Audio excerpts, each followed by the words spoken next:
Today I'm going to talk about the book fast that I'm on. Book fast, book concentration, book detox. I guess you could call it any number of things, but basically what it is it's an agreement that I have with my coach that I am only reading a select few number of books, and instead of what I used to do, which is read as many books as I can in a year, because that's, quote, what smart people do, I'm really doubling and tripling and quadrupling down on a select few books. The coach I'm working with, his name is Gary Mahler, and before I started working with him, I was listening to different podcasts that he had been on, and in one of them, or maybe it was two of them, something that really caught my eye was his answer to a question of, what are your favorite books or what are you reading? And his response was very surprising in that he said that he read very little. And he actually mentioned some books that he had read over the years, one of which caught my attention because I had recently picked it up at the Goodwill, and I'll talk about that one in a second. But it was just the idea that he mentioned, books that had been impactful, but that in his own work with his own coach, his coach is Steve Hardison, which with the connection to Steve Chandler and other connections, I guess, to the ACS world that I mention from time to time. Anywho, his idea was to keep his mind clear and clean and only focused on the material that he's working with his own coach on, and not just continuing to clutter his mind with other things. So this was very intriguing to me because I had never heard of anyone doing this before. Typically you hear, the person that's trying to read 100 books in a year, or 52 books in 52 weeks in a year, and the idea that the smartest, wisest, most accomplished people in the world are readers. I think there's kind of a misnomer here. I think it can be another form of almost mindless consumption. And in some ways, it had become that for me. So reading a book for me had almost become like getting a trophy. The trophy for me, in my case, was adding it to the list of books that I had read all the way through or listened to all the way through. For some reason, I don't know that it was inspired by anything in particular, but my senior year of high school, I started a spreadsheet of every book that I finished, and I have continued to add to that list to this day. That makes me wonder how many books I've read since then. I don't know. Maybe in a good year, I've read 30 books. Maybe an average year is around maybe more 10 to 15 to 20. I think a great year was 30. I think 30 was an outlier. Anyway, they're getting back to this point, though, that I have noticed that of myself reading a lot of material or consuming a lot of material, but then wondering how much of that material really sticks or has stuck. So an example here might be James Clear had a really, really good book on habits called Atomic Habits. I may have implemented little pieces of things that I learned in that book, but I moved to that book so quickly that I, consumed a lot of interesting anecdotes and facts about habits. But did that book really move the needle for me in terms of changing any of my habits or creating new ones? No, not at all. And that's my fault, not the book's fault. So even before I started coaching with Gary, I took this challenge on. So in July, I believe it was July or so, because I know going into my August road trip where we were gone for 26 days from essentially one end of the United States to the other and then back, there were only 2 or 3 books that I was allowed to read from. I was also reading, I'll go through my little rules around how this works in a little bit. I was reading, I think, 1 book for pleasure, and in other words, not with the intention of learning anything, and then a chapter a day from a book called Straight Line Leadership, which also supports this idea of consuming much less material and instead actually doing something with it. There were thousands of miles of driving that I did this past summer where I wasn't reading. Well, obviously, if I was driving, I wasn't reading. But often as the passenger, I would read. And this time as the passenger, at least for the first week or so, I did absolutely nothing. I didn't listen to podcasts. I didn't read books. I just let my mind go, let my mind wander. Maybe I'll talk more about that on a podcast that I might do on that road trip. So I mentioned a little bit ago, this book is called Straight Line Leadership. The subtitle is Tools for Living with Velocity and Power in Turbulent Times. The author is Dusan Dukic. Last name is spelled Djukich. This book, I've read it twice, and eventually maybe we'll give it a third time through. The first time I just kind of read it beginning to end. And then starting actually with my road trip, it was one chapter a day. That was all I was all I allowed myself to do was I could read one chapter and then I had to stop. And it was amazing to just sit with one chapter at a time each day. There's some awesome stuff in this book about taking action and consuming less information that I think really supports this idea well. So I'm going to read some quotes from some sections I thought were powerful. He has this, he calls it straight line individuals, straight line leadership. It's kind of his term. He also refers to, and this is kind of a common coaching term, distinctions. So distinctions are often comparing two terms and what's distinct or different about those two terms. And so he's playing with kind of the early part of the book, around page 25 or so. He's playing around with this concept of the distinction of understanding versus living it. Quote, straight line individuals can read 3 chapters out of a business book and accomplish more than a zigzagger who reads 78 books and underlines every word. Straight line individuals are not content with understanding. Their purpose in reading is different. They are disciplined in remembering what their intention is. They are not interested in blabbing about the book to their friends and trying to impress them with their newfound information. When I take on zigzag individuals as coaching clients, they often tell me they've tried and read nearly everything. They say, quote, now I know all this great stuff. Now what? Is it time to go read more stuff that I'm not going to do anything with? No, it's time to utilize some distinctions. And so this book is full of lots of really, really powerful distinctions. In fact, I refer to this book, or was for a period of time, as my daily punch in the face, because it was often just that. He draws a distinction here as well. Straight line individuals versus zigzag people. So straight line people are people that go from point A to point B and get it done. And zigzag people are people that tend to go in circles and don't go from point A to point B. So a little further on, he talks about, when you actually incorporate these distinctions or these tools. So then he talks about how the straight line individuals are not better than others, and they're not different. It's just that they create and utilize more internal tools. And then it's back to the book. And once these tools, distinctions, are incorporated, there's nothing but pure, powerful, intelligent action. Circle and zigzag people are not in action because they're hung up. They are trying to sort out what they see as necessary preconditions to take action. For example, they say they need more courage, or they think they need to get rid of a certain bad habit, or learn more about the situation before they can act.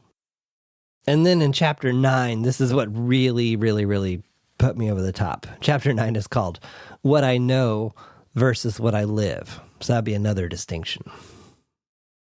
So I'm quoting from chapter 9. I've acquired. What do I live? What do I implement?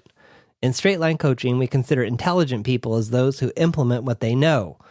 Even when they have not acquired all of the information, they are much more valuable to themselves and others than someone who absorbs tremendous amounts of information and rarely does anything with it. Unless your goal is to be a walking, talking human library trying to entertain yourself with what you know, content with insight, it's best to start implementing what you know. Life is much more satisfying that way. And so he just keeps hammering away at this point in this chapter. Then he talks about people that know the things that will make their business grow or the things that they, quote, should be doing, but that they're not necessarily doing them. So it continues on. It becomes very useful and illuminating to work with clients on these two categories. You can usually separate them out and put them on opposite sides of the whiteboard or whatever you're working with. 1, what you know, and 2, what you live. You might know that a more organized week and a more deliberately created day will have you be more effective. But do you live that way? There are great opportunities in sorting these two distinctions out. Related to this is the distinction between awareness and action. Awareness can be a catalyst to make something happen, or it can be a security blanket to wrap your issues up in, to protect and incubate them. Awareness is only one small part of having your life work. We all know some highly educated and amazingly aware people who are also very ineffective. They may be able to analyze, advise, and sermonize, but they tend to stop there, to cuddle up with their reasons and understanding rather than follow through on that knowledge with the necessary required actions to get the result that they are after. Remember that reasons only help you to sound reasonable, and that they have nothing to do with producing personal and professional accomplishment. Newly acquired knowledge must be implemented in order to be of any real value. Without implementation, knowledge becomes stagnant, and implementation only occurs through the individual's behaviors and actions. Personal and business transformation requires not necessarily that you acquire new understandings, but that you change. Now, that last part, of course, just hits me right in the face as a coach, because that's often what coaching is all about. Creating change, transformation in a person. Because you can have the most interesting new understandings or epiphanies, but if you don't do anything with those things, they're just that. So one of the keys to being on this path to consuming less and implementing more is to work with someone that you really trust that really brings you valuable stuff. And these books right now are primarily coming from Gary. We will discuss, if I want to add something to the list, or he might suggest one. But I am finding that a majority of the stuff that he gives me or points me towards totally connects with where I'm at and where I'm wanting to go. And so because of that, in a way, he's helping me to curate all the endless possible things that I could be reading and learning to focus them on the things that are really going to help me. I think that's invaluable. I think that's something also to be on the lookout for too. Are there certain people in your world that when they refer you to something, 9 times out of 10, it's gold. It's going to change something for you. Or is it that you have people that send you stuff and most of the time it's a miss? So obviously you want to zero in on the people that tend to send you the gold. So here's how my little book thing is working. And I was starting to get slippery with myself, so I just created a Google Doc with my rules and the books that I'm reading, and it's all from me. It's not, I shared it with Gary, but it's just, this is my deal. So here's how it works. I have a list of books that I'm reading. I can only have 4 on my actively being read list at a time. Again, these are all my rules that I created. This isn't like some special formula that Gary has. So I created, so it's basically I can be actively reading 4 books at a time. Inevitably, I'm only reading 1 or 2 of them. And when I say reading, I mean thoughtfully, actively studying. A byproduct of this process too is that now as I sit down to read these, I'm much more methodical and I go twice as slow as I would have gone in the past, because the goal is not to get to the end. The goal is to really absorb the information and the concepts that it's in front of me, and then ultimately how can I implement those in my life today? So I say there's 4 on the quote actively reading now list, but usually it's only 2 of them.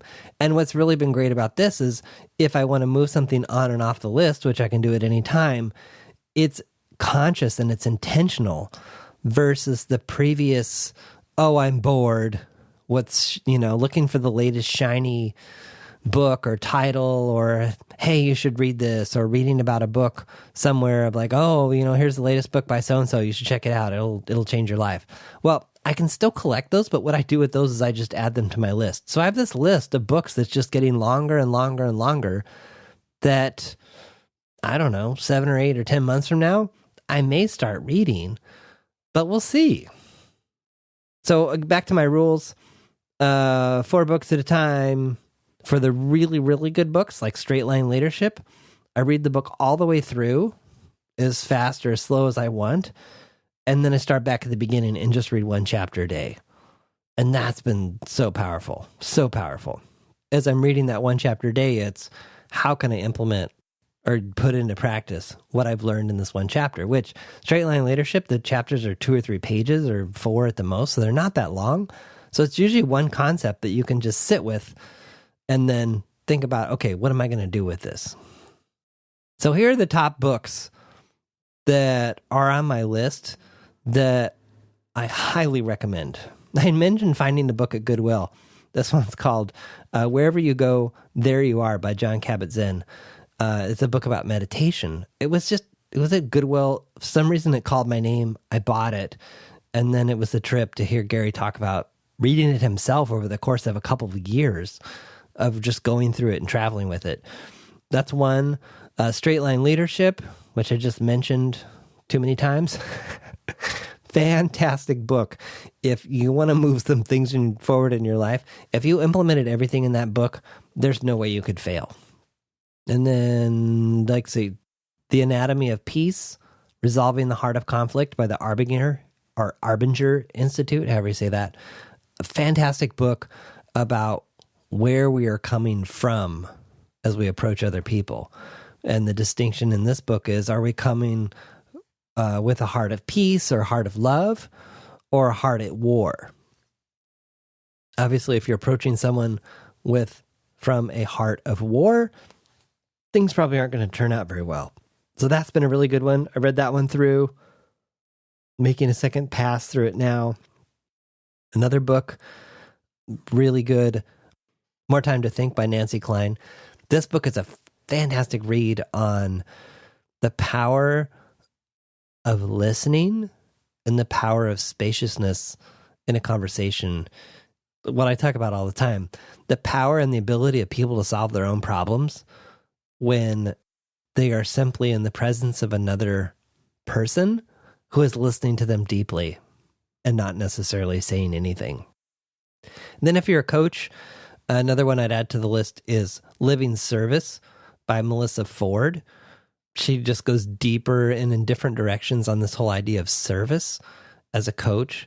I said different from The Prosperous Coach, which is a book by Steve Chandler and Rich Litvin, which kind of set me on this whole path of ACS and this whole world. Now, incidentally, Gary is a friend of Melissa, and Gary is referred to in a couple chapters in this book called Living Service. Another byproduct of this that I've seen is as I consume less books, kind of less frantically, I don't know that I've ever read frantically, but there was just kind of this, I think as I can go slower with the books, I'm going slower with the podcasts, slower with the audio programs, and not needing to constantly be consuming something, which is kind of funny because I've never really thought of myself as a, quote, consumer. I don't watch TV. I do consume the news, or had been until recently. I guess consumer has always had kind of a negative connotation to me, just kind of mindlessly consuming a bag of potato chips, and TV having the same caloric value. But yeah, there's something about not having to just constantly be trying to cram something new into my head, and realizing that sometimes in silence and stillness, new thoughts and new epiphanies and new knowledge can pop into my head on their own. So that's my story about my book fast or my focused reading list. What's your own story about your own consumption? Is it serving you? Is it taking you to where you want to go? But it'd be worthwhile to try this experiment that I'm trying. I can tell you, at least so far, I don't have any regrets. I don't feel like I'm missing anything. I feel like I'm continuing to learn and go deeper. And I feel like I'm totally free of the compulsion to, quote, keep up. Oh, there's the latest book on so-and-so. I better read that. Oh, this book just came out. Everyone's talking about that. I better read that one too. Now it's great is even if someone asks me, hey, I have a new book. Would you like to read it and, talk about it on your podcast? My answer is simply, I'm on a book fast. You can send it to me, but I probably won't get to it for a while. Or if someone's like, oh, you really need to read this, it's like, okay, thanks. I'll add it to my list. But I'm under no obligation to just dive in and read it. So what if you took a break? What if you focused on less and went deeper with the lesser? The lesser? I don't know if that makes sense. Anyway, the idea is, what if you focused on fewer things and went deeper with them? Could they have more benefit than your current approach?